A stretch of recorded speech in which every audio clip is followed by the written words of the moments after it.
95% des sites olympiques pollués. À quelques jours de la cérémonie d'ouverture, l'étude publiée par l'association Respire fait grand bruit. En réalité, l'association alerte depuis longtemps sur la qualité de l'air autour des installations sportives parisiennes et franciliennes.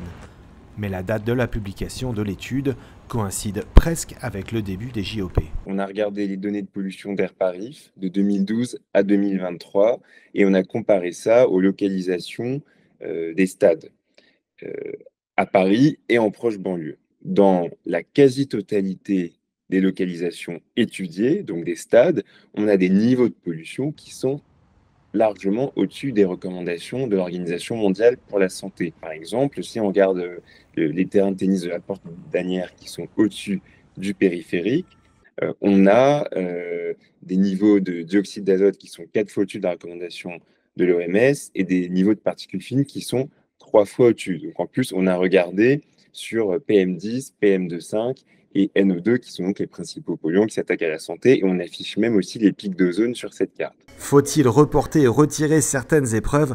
Tony Renucci rappelle qu'il existe certains précédents en la matière.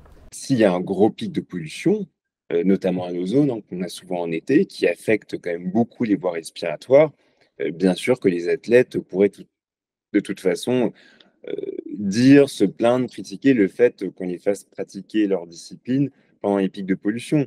Regardez ce qui s'est passé à l'Open d'Australie en 2020 de tennis, euh, où on a eu, en raison des feux de forêt, des très forts niveaux de pollution. On a quand même des joueurs, notamment des joueuses, qui avaient dû abandonner. Certains s'étaient même écroulés sur le terrain parce qu'ils n'arrivaient plus à respirer. Donc bien sûr que ce serait tout à fait possible, mais je pense qu'avant même d'en arriver à cet extrême-là, c'est aux décideurs, et je pense notamment au niveau préfectoral, de dire que quand il y a des gros pics de pollution, eh bien, on peut aussi reporter une compétition, on peut aussi faire fermer une installation de sport en plein air pour protéger la santé.